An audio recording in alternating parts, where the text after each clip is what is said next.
Bonjour et bienvenue sur Angers Télé. Voici ce qu'il faut retenir dans l'actualité de ce mercredi 16 octobre.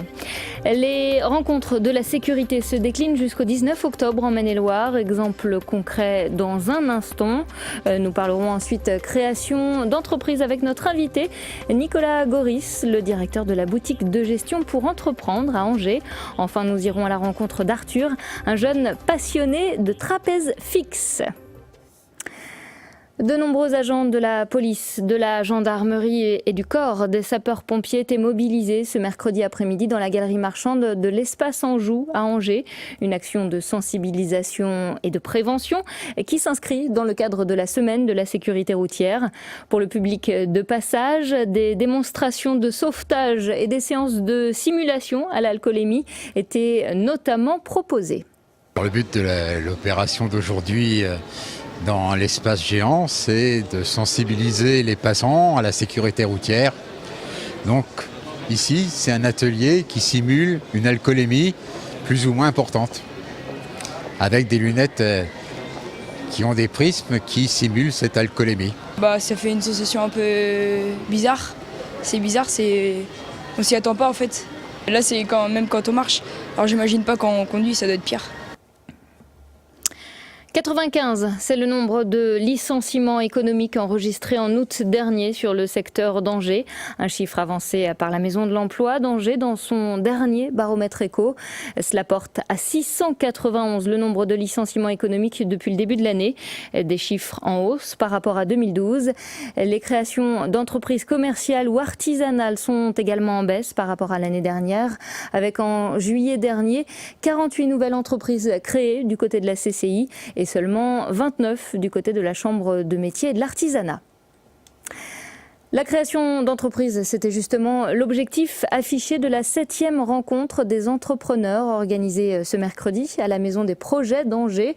Avant d'en parler plus précisément avec notre invité, on vous emmène du côté de la place Imbach à Angers, assister à ces échanges entre futurs et anciens créateurs d'entreprises. 300 personnes étaient attendues ce mercredi lors de cette 7e rencontre des entrepreneurs.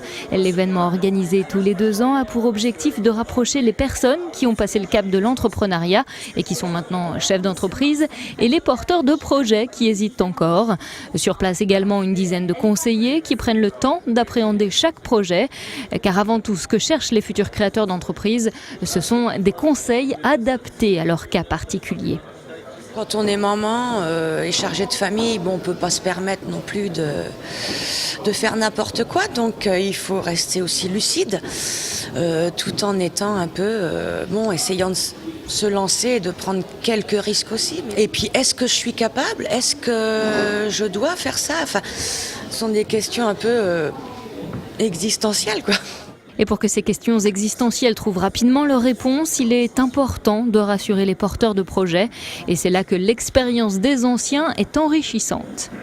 Même si la difficulté existe de temps en temps, on est quand même dans une période un peu difficile. Je ne regrette pas, et ce que je disais à ma banquière il y a quelques temps, vous savez, moi, le chiffre d'affaires, il varie. Effectivement, il y a des années plus basses que d'autres. Mais par contre, il y a une chose que je peux vous dire, c'est que je ne serai pas licencié. En 2012, 320 entreprises ont été créées avec l'aide de la boutique de gestion pour entreprendre d'Anjou. Pour tous ceux qui souhaitent faire le point sur leur projet, le premier rendez-vous est gratuit. Nicolas Goris, bonjour. Bonjour. Vous êtes donc le directeur de la boutique de gestion pour entreprendre à Angers, l'organisateur de cette journée sur la création d'entreprises. Pour ceux qui ne vous connaissent pas encore, pouvez-vous nous expliquer les missions de la BGE ? Alors BGE Anjou-Mayenne, donc la boutique de gestion, est une association loi 1901 qui s'est créée dans le Maine-et-Loire voilà maintenant 25 ans et dont le rôle est d'accompagner, d'aider, de conseiller les personnes, les porteurs de projets qui ont envie, qui ont l'intention, l'idée de s'installer, de se mettre à leur compte. Donc on va les aider dans les différentes étapes, dans les différentes phases de la construction de leur projet de création d'entreprise et puis surtout les aider à prendre la bonne décision. Est-ce que m'installer m'installer, correspond à mon projet, correspond à un marché. Est-ce que je vais pouvoir en vivre? Est-ce que je vais pouvoir développer mon activité ou pas? Alors on en parlait il y a quelques instants. Selon certains chiffres, les créations et les reprises d'entreprises ne sont pas forcément au beau fixe. Est-ce que vous observez ce ralentissement également? Alors on a connu il y a quelques années, notamment avec l'auto-entrepreneur, on a connu un tel engouement, une telle croissance de la création d'entreprise depuis une dizaine d'années que le fait qu'il y ait un ralentissement ou un très léger ralentissement qui peut être aussi saisonnier à l'heure actuelle, il faut aussi le mettre en perspective avec cette croissance très forte. Aujourd'hui, il y a quand même un grand nombre de personnes qui ont envie, qui ont un projet, qui souhaitent pouvoir s'installer et se mettre à leur compte. Donc on reste sur un très très haut niveau de création d'entreprise, en dépit d'un contexte économique effectivement qui lui est moins florissant qu'il y a quelques années. Qui souhaite créer son entreprise? Est-ce qu'il y a un profil type de l'entrepreneur? Aujourd'hui, non. Et nos rencontres nos 7e rencontre d'entrepreneurs l'ont bien montré tout au long de la journée. Finalement, il n'y a pas de profil type.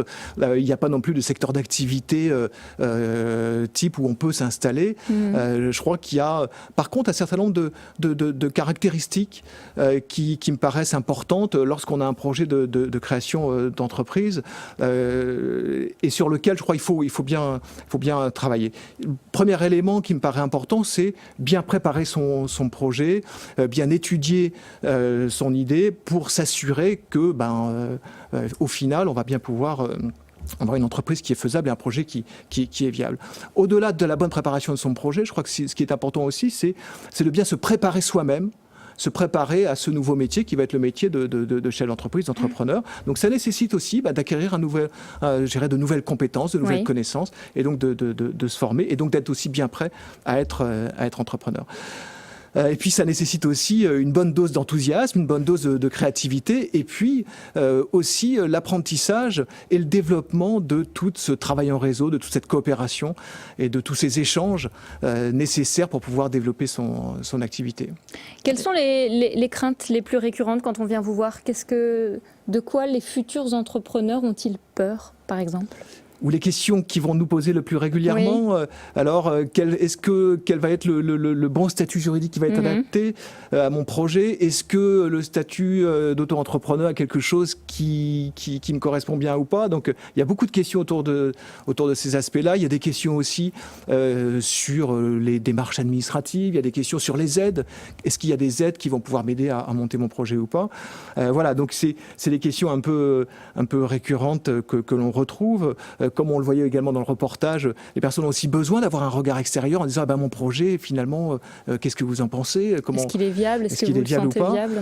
Notre rôle, ça va être bien évidemment de pouvoir répondre à ces éléments-là, de pouvoir rassurer, de pouvoir répondre sur un certain nombre de plans, mais également d'inviter les personnes qui viennent nous voir, nos porteurs de projets, à se poser des questions peut-être auxquelles ils n'auraient pas spontanément pensé, notamment finalement comment je vais me faire connaître auprès de ma clientèle, comment je vais pouvoir bien vendre mes produits ou mon offre de service, quel niveau de chiffre d'affaires que je vais devoir atteindre pour pouvoir vivre de mon activité et développer mon activité. Voilà, donc c'est aussi notre rôle d'élargir le champ de vision du porteur de projet pour qu'il puisse avoir réponse à l'ensemble de ces questions avant de démarrer. L'adresse de BGE? Donc l'adresse BGE à Angers, 461 rue Saint-Léonard, donc près du village des Cliniques, au bout de la rue Saint-Léonard. Merci Nicolas Gloris, merci. À vous. On reste sur le terrain de l'insertion professionnelle avec cette initiative intitulée « Booster votre orientation ». Ce mercredi matin, un forum pour les jeunes était organisé à la Maison pour tous de Montplaisir à Angers. Sur place, 5 entreprises du secteur venues proposer des stages. Thierry Lardeux. À 19 ans, Mamadou, qui livre actuellement des pizzas, est à la recherche d'un véritable parcours professionnel. La rencontre ce matin, avec différents secteurs d'activité, c'était déjà pour lui l'opportunité de discuter d'une possible orientation. Je suis vraiment venu ici pour découvrir ce qu'ils me proposaient, quoi. C'est dur de trouver un stage aujourd'hui ? Ouais, maintenant...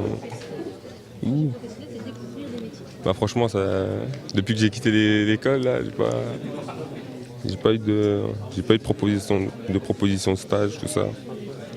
Non, là, c'est vraiment là. On nous a présenté ce projet. aux grands pigeons et voilà quoi. Comme Mamadou, près de 80 jeunes issus de tous les quartiers d'Angers, le plus souvent pas ou peu diplômés, ont rencontré 5 secteurs d'activité différents. À l'issue des entretiens, une quinzaine se verront proposer un stage d'immersion professionnelle. À l'issue d'un parcours de découverte des métiers dans les 5 structures employeuses, il y aura une formation d'1 semaine pour ces jeunes sur des formations préalables à l'embauche, en fait, sur la confiance en soi, la communication, et puis pour ouvrir des opportunités d'embauche par la suite à ces jeunes. Ces jeunes, suivis par la mission locale, au fond, un grand nombre d'entre eux ne savent pas ce que c'est qu'une entreprise. Et donc, ce n'est pas gagné pour eux s'ils n'ont pas une idée à peu près précise de comment fonctionne une entreprise, quel métier. Et les métiers qui sont présents aujourd'hui, ceux de la logistique et des transports avec Géodis, le traitement des déchets, les ressources avec Paprec et les ressources humaines avec nous, sont des métiers qui recrutent, mais pour ça, il faut au minimum avoir des savoir-être, avoir envie. Et avoir envie, pourquoi pas, de travailler dans une association sportive, comme le club de basket féminin de l'UFAB 49, partenaire de l'opération. On les sent très motivés et souvent l'insertion, on y met une égalité de difficultés, mais en fin de compte on se rend compte que ce sont des jeunes qui ont besoin d'un petit coup de pouce pour se réorienter, pour trouver le bon créneau sur lequel ils vont pouvoir développer un savoir-être et un savoir-faire qui, à mon avis, peut leur donner une grande chance de pouvoir construire leur avenir professionnel. Il faut vraiment montrer qu'on est motivé, quoi. Parce que on est beaucoup à vouloir taffer là. Savoir se vendre, donner envie pour décrocher un stage et qui sait ensuite un contrat. C'était aussi l'objectif de Mamadou et de tous les jeunes qui se sont présentés ce matin à la Maison pour tous de Montplaisir. On passe au sport. En hockey sur glace, les Ducs d'Angers ont remporté leur dernier match de poule mardi soir en Coupe de la Ligue. Ils se sont imposés à la patinoire du Haras 5-0 face aux Dracards de Caen. Une victoire pour l'honneur, puisque les Angevins étaient déjà qualifiés pour les quarts de finale. Mais avant cela, retour à la Ligue Magnus samedi prochain avec la réception des Rapaces de Gap. Et puis en canoë-kayak, à retenir la victoire dans la catégorie vétéran de Jean-Yves Lemasson, licencié au canoë-kayak Club d'Angers. L'athlète a bouclé les 20 km de l'épreuve du marathon monoplace samedi dernier à Vichy en 1h39. On referme ce journal en vous emmenant à la rencontre d'Arthur, un jeune angevin adepte du trapèze fixe. L'adolescent qui s'entraîne à l'école des arts du cirque de la Carrière va prochainement participer aux rencontres nationales des écoles de cirque qui auront lieu à Auch du 21 au 26 octobre prochain. Son portrait par Nadège Abderrazak. Il s'appelle Arthur, il a 16 ans et pratique une passion peu commune pour son âge, le trapèze. Après le théâtre, la danse et le chant, il aura testé un certain nombre d'arts de la scène avant de trouver sa voie. Ce lycéen angevin a découvert cette discipline circassienne en vacances il y a 7 ans et depuis, il ne peut plus s'arrêter. Moi je cherchais un sport vraiment qui dépense bien, je pensais pas que le trapèze allait me dépenser autant en 2 heures et j'ai essayé. Et pendant 2 heures, à la fin, j'étais complètement crevé, c'est ce que je cherchais. Et en même temps, c'est moi qui adore la scène, c'est double bénéf pour moi. À chaque cours, je découvre de nouveaux trucs. Des fois, je me surprends moi-même, donc... Se surprendre, Arthur espère le faire une nouvelle fois, notamment lors des rencontres nationales des écoles de cirque qui s'invitent au Festival d'Auch du 21 au 26 octobre prochain. Le jeune trapéziste a été choisi pour représenter les Pays de la Loire. Il doit y présenter un spectacle qui aura pour thème les agents secrets.